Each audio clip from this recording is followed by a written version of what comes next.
Okay, I have to just say, when you said to me, you always have these ideas. And so I wake up in the morning to a text of an idea. We need a coffee table book. I'm like, what the hell is that? What do you mean a coffee table book? It's obvious, right? No, it was to me. It's like, Well, the book was growing, and there were so many concepts in there that could be visualized, right? And yeah. I, And I like, you were kind of like, well, how are we going to get someone to do it? And I was like, well, I want to try it. I want to take this challenge on. And so I just went researching around and looking at things and understanding what it was really supposed to do. right. And let myself. I remember you going and researching a whole bunch of people who were coffee table book experts, right? I said, okay, well, I'm just going to become that. Right. Yeah. I'm going to act like that. I'm going to act as if I am that. Right. And then what would I do if I just believed? I just happened to wish. Right. What would I do if I just believed that that's what I was going to be doing? And no imposter syndrome here. No, because you can't really do things when you have that, right? I mean, you just ignore that part when it comes into your head. When you get it, it's a good feeling. It means you're on the right path. That's generally what I believe. If anyone gets imposter syndrome, they're on the right path, right? But what I think it really did, though, it brought so there was the book was changing for a long time because we went through 85 iterations of it. But the foundation of the book was the same, like the big core concepts. But I think that seeing them visual and us being able to see how they became live even made them deeper into the book, right? Like go back and further. One has fed the other, and the other one, they fed back each other, right? But also, I think what we've walked away from this with this absolute confidence that we could do this with any book, like somebody else's book, right? Oh yeah. Because we haven't just made a book, we've actually crafted a methodology in the process of, because we've decided we're going to be our own dog food, right? Our book, we're gonna everything that we're doing is what we believe is best practices on how to bring a book to life, bring a book to market, get people involved in it, right? All those things. And that's what we're really like, that's the focus of what's in there, is like this, like those the first time, remember we did that, we got the visuals of the book and then we popped it into Grok and we had like the 9 Rogues of Regret dancing. That was insane. That was like, that was, I mean, jaw-droppingly like, oh my God, you can do this? Look how cool that is, right? I mean, well, it's hard to explain that feeling yeah, of reaching that moment, because the craziest, coolest thing is it really doubles down your self-belief. Like when you create something and you see it come to life, and then you can feel the energy, like, you know, I could feel your reaction to when I sent you those, like when you sent me the images, oh great, and then I turn them into to animation and send them back to you, and we've like been living in a state of awe ever since then. And recognizing this should be normal. Well, because, you know, I mean, books are amazing. You're like a crazy reader that reads like 20 books a day. You know, I have like, I adore my books, but then, you know, you put them aside, they kind of like, there's so much more depth in a book that can be taken out where people can absorb it in a different way. And like some people love visual things like me. Like I love to I know quite a lot of authors and spoke to people along the way, and some of them are just so non-visual, right? It's fascinating. They're like, you put them on stage with an audience, amazing, but they don't have a single model or a visual delivery from the book. And it's like the stuff is there, and you know, you've got to give these things names, give them visual form, because that's your intellectual property. You have a choice in designing your intellectual property to make it appealing and engaging and memorable. We know that people learn in different ways, right? Visual, right? Totally, kinesthetic, right. Audio, right. It's like, why not give them everything? Why not give it all to them so they can absorb it the way they need to? I think any I mean, we've lived through the last 3 or 4. We met through Deckable and the whole card deck, digital card deck kind of revolution, right?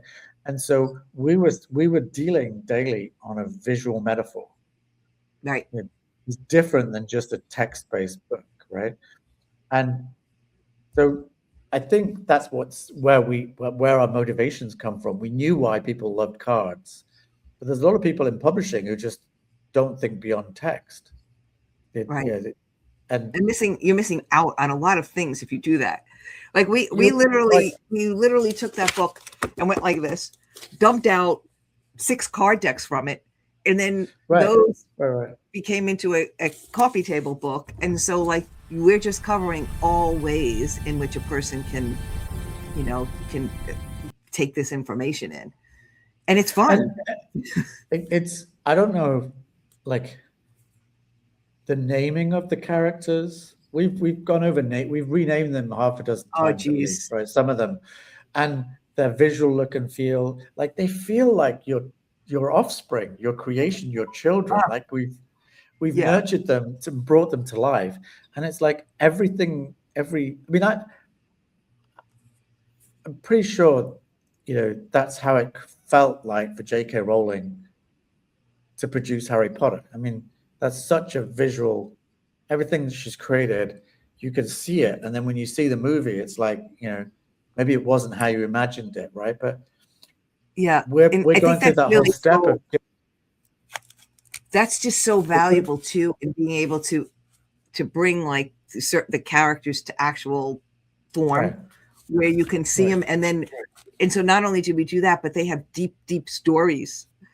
So once we started to like see them, we're like, oh well, first we made a story, but then because that's how we're able to create the image that actually showed you what their story was. I think what we're saying here, but not quite saying it, is this packages up emotion.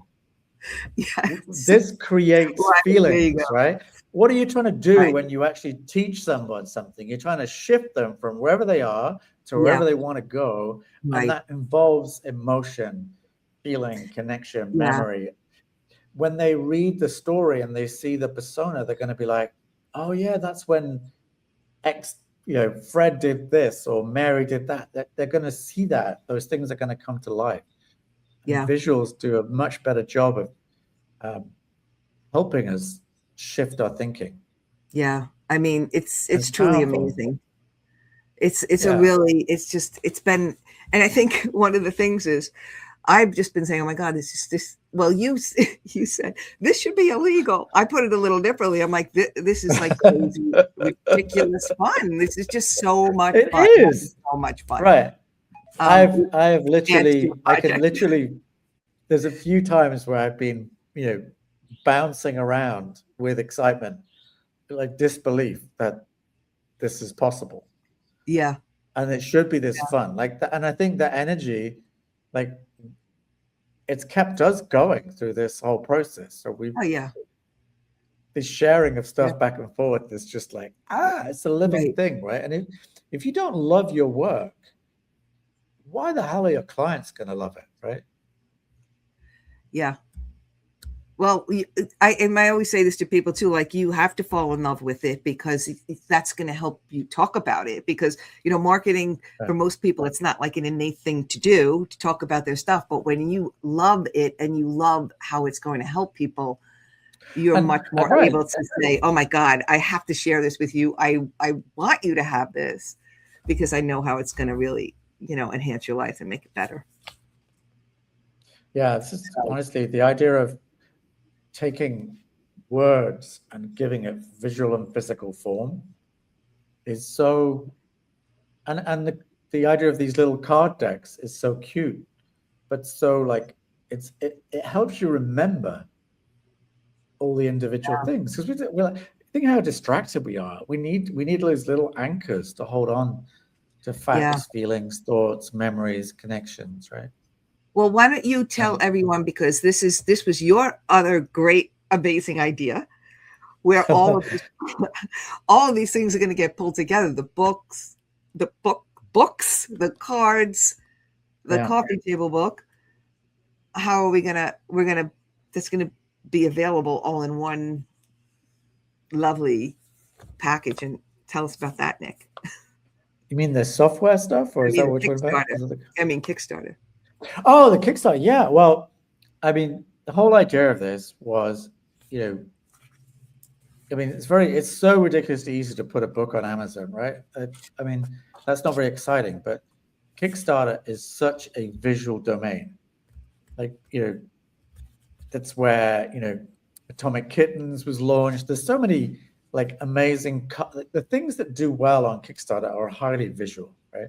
And Kickstarter is a market of people who buy cool shit that hasn't yet existed, right? That's the nature. That's why people, you know, they're on Kickstarter's email list, because they are, you know, by definition, what I would say early adopters.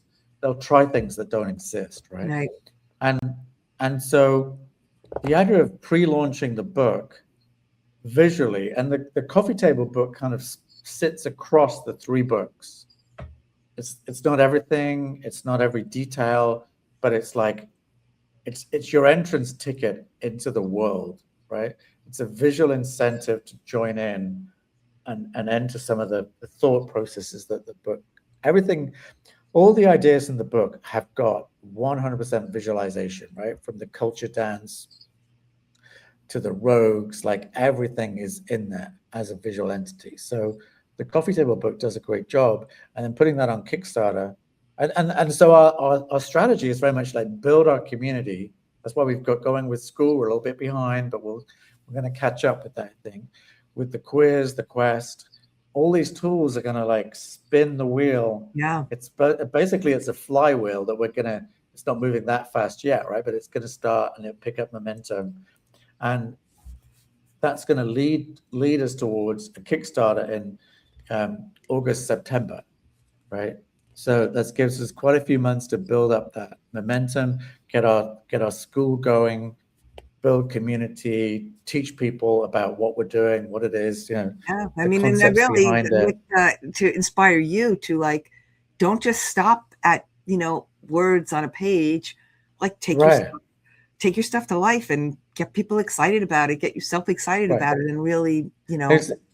The biggest thing, honestly, is when you make your thing fully visual like this, you will get more excited. Like Rosie and I you like, just love your there is like a childlike excitement for what we've created. And this has been, you know, what, how many months now? Probably 7 months straight of just, you know, conversation, ideation, like just spinning it up, right? And you literally are breathing life into what these characters are alive. Yeah. You know, and when you feel like that about your idea as a creator, when a bad day hits, which they do, like, you know, this is a roller coaster, thing is ups and downs, you need yourself for the downward and gather energy for the climb. And you know, if you get excited by it, your energy translates to your customers. The people that you're partnering with and collaborating, your conspirational army. So you know, pick up that energy too. Yeah, I'd love to know what you feel excited about, but maybe you're a little scared to get out there with. Let us know. And and hopefully we inspired you today by thinking like a little bit outside the pages of your book. Or maybe you haven't written that book yet. Maybe it's time to get started. All right. Well, we'll be back tomorrow with another video. Yeah. All right. Ciao for now.